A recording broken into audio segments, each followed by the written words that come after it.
The shrill sigh of the train dissipated into the oppressive Tampa heat as Joanne Bell disembarked. The city was a living, breathing beast, teeming with life. Neon lights buzzed, piercing the veil of the humid night. Shadows clung to the corners of the city, blending into the night's canvas as they welcomed their newest visitor. "I thought the heat would have broken by now," she muttered to herself, her voice dissipating into the heavy air. Her shoes echoed against the concrete of the station, a slow, steady rhythm, like a metronome counting down the beats of her newly initiated investigation.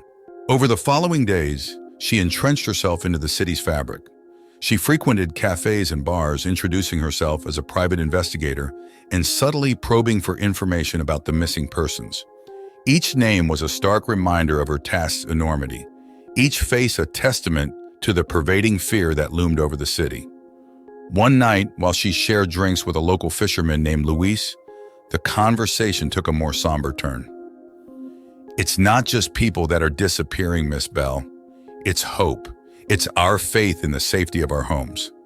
This ain't the Tampa we knew." Her nights were fitful, filled with dreams echoing the horrors of her past. Phantom explosions shattered the silence of her sleep, while spectral figures reached out, their faces contorted with fear and agony. Each morning, she woke up with a gasp, her heart pounding, the sheets clinging to her sweat-drenched skin. Her waking hours offered little respite as her PTSD wove itself into the fabric of her investigation, making her empathize more acutely with the despairing families. As she delved deeper into the heart of the city, she could feel the shadows growing longer, the unseen horrors of her dreams seeping into her reality. The conglomerate loomed over the city, an omnipresent entity seemingly intertwined with every stratum of life.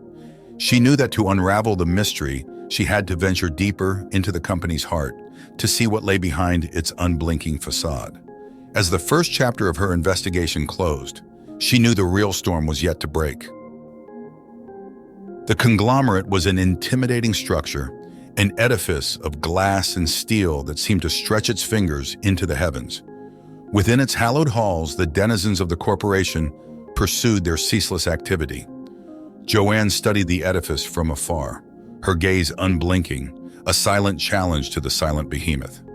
Her first step was to trace the lives snuffed out prematurely, their existence reduced to pictures and tear-streaked testimonies. Maria, a systems analyst with eyes full of dreams. Steve, a janitor, always carrying a worn-out novel in his pocket. Eva, an ambitious executive, her future as bright as the neon lights of Tampa. Their faces became etched into her memory, their names whispered reverently into the city's winds. She visited the grieving families, their homes a microcosm of sorrow and confusion. She entered each residence, removing her hat out of respect, her heart burdened by the enormity of her task. In a house draped in melancholy, Maria's mother clutched her daughter's picture, the room filled with an echoing silence punctuated by hushed sobs. In Steve's cramped apartment, his brother lamented the disappearance of a man who had loved words more than people. In Eva's modern loft, her husband raged against the callousness of a world that had stolen his love away. From the victims' families, she gleaned whispers of a drug, rumored to be circulated within the conglomerate, a chemical key that could unlock the mind's latent potential. She decided to probe deeper, realizing that the only way to understand was to descend into the belly of the beast. Her dreams morphed into something more sinister, her sleep marred by the incessant whispers of the city's lost souls. She could see a world distorted by monstrous horrors, the sky a chaotic vortex of colors not meant for human eyes. A cosmic dread pervaded her dreams, seeping into her reality, its shadow growing longer with each passing day. Her PTSD became a twisted companion, her nightmares intensifying under its influence, mimicking the terrors of the otherworldly realm. She secured a meeting with an executive of the conglomerate under the guise of a freelance journalist. Sitting across from the man, who was as polished and unfeeling as the glassy exterior of the corporation, she brought up the rumor of the cognitive enhancement drug. His dismissive chuckle did little to hide the flicker of unease in his eyes. "Interesting story, Miss Bell, but stories are all they are," he deflected. But Joanne knew better. She had seen that look before, a veiled fear dressed in denial. The cognitive enhancement drug was more than just a rumor. Her days in Tampa began to blend into each other, the city's rhythm echoing the slow unraveling of the mystery. The faces of the missing seemed to haunt her, their silent plea for justice etching itself onto her very soul. As the days dripped into weeks, Joanne found herself spiraling into the depths of the case. Her every waking moment was consumed with thoughts of the drug, the corporation, and the victims. Her dreams held no respite either, tainted by the palpable sense of cosmic dread that lingered around her. In an alley under the flickering neon sign of a shabby convenience store, she secured a sample of the rumored cognitive enhancement drug from an anxious whistleblower within the corporation. The tiny pill, nondescript and innocuous, seemed almost too ordinary to hold such potent significance. In the solitude of her room at the inn, under the dim glow of a single lamp, she contemplated the pill. A quiet question hung in the air, as weighty as the humid Florida night. To understand the realm it promised to reveal, she had to step into it. The thought was frightening but necessary. As the pill dissolved on her tongue, she felt the boundaries of reality begin to soften. The room warped around her, familiar objects distorting into bizarre shapes. Time lost its linear progression, stretching and compressing like a rubber band toyed with by an invisible hand. Through this chemical portal, she found herself transported to a twisted reality. Its structure defied the laws of physics, space folding upon itself, creating an impossible labyrinth. Colors beyond the human spectrum danced in the sky, their alien beauty evoking an odd sense of wonder and terror. At the periphery of this strange world, a being lurked, a deity whose mere presence seemed to distort the world around it. Its form was elusive, shifting constantly, a tangle of impossible shapes that stirred a deep primal fear within her. Yet the entity spoke to her, its voice resonating within her mind. It offered a glimpse of cosmic truths, of untold knowledge and power, and the terrifying realization of humanity's insignificance. As the drug's effects receded, she found herself back in her room, reality stitching itself back into a semblance of normalcy. Yet the echo of the deity's voice lingered, an ominous hum that reverberated within the confines of her mind. She found herself grappling with the revelations, her perception of reality shaken. Her nightmares intensified, no longer mere reflections of her PTSD, but a horrifying amalgamation of her past traumas and her newly found cosmic horror. Her meetings with the conglomerate's executives took on a different tone now, their words a hollow symphony, their denial an act to conceal the truth. Her questions grew more pointed, their evasive answers only fueling her determination. She knew that the pillars of her perception had been irrevocably altered. The deity, the drug, the conglomerate, they were all pieces of a larger, more terrifying picture, and she was standing at its heart, the truth beckoning her closer. With the advent of this new realm of understanding, Joanne found herself on the precipice of a terrifying revelation. The entity had shown her fragments of its plan, an intricate design woven from threads of cosmic power and human frailty. The truth presented itself as a chilling tableau. The top executives of the conglomerate were not mere pawns, but willing participants in this grand design.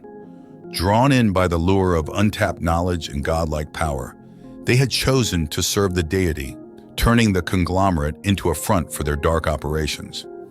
Armed with this understanding, she orchestrated a confrontation. She found herself standing across from the board of executives, their faces mirrors of arrogance and power. Her voice reverberated in the high-ceiling room, her words a defiant challenge. "The cost of your ambitions, it's too high," she stated, her gaze unwavering. "You've used your power to exploit, to manipulate. You've drawn innocent people into your nefarious plans." Their laughter echoed in response, a hollow, grating sound that bounced off the cold marble walls. Their dismissive responses did nothing to hide the glimmer of truth in their eyes. They saw her as insignificant, a minor nuisance to be swatted away. Yet she persisted. "I've seen the entity you serve," she confessed, her voice dropping to a hush. Their mocking smiles faltered, replaced by a shared look of surprise. I've experienced the drug, the realm it opens, and it's not a godsend, it's a curse. Their denial was as cold as the steel structure that housed them. The deity, they argued, was a divine presence, an entity that would guide humanity to new heights. Their dismissal of her pleas was the last vestige of their humanity falling away, their minds ensnared by the entity's promises. A storm brewed over Tampa, the thunderclaps echoing her inner turmoil. As the clouds darkened, a mirror to her growing despair, Joanne found herself at the edge of a decision that would alter her life irreversibly. The conglomerate stood unchallenged, its executives secure within their glass fortress, their allegiance pledged to an entity of unfathomable power. The deity's voice echoed in her mind, a cosmic melody laced with promises of knowledge and unity. It whispered of a world beyond the confines of human understanding, where she would stand as a conduit between humans and the cosmic entity, guiding them towards a new age. Her PTSD flared, the echoes of past traumas intertwined with this new, terrifying prospect. The faces of the missing flickered in her mind, their silent pleas resonating with her own fears. Yet within her turmoil, she found an odd sense of clarity. If she was to fight the impending doom, she had to understand it fully. And so, under the storm-ridden skies of Tampa, Joanne made her choice. With the cognitive enhancement drug as her gateway, she surrendered herself to the deity.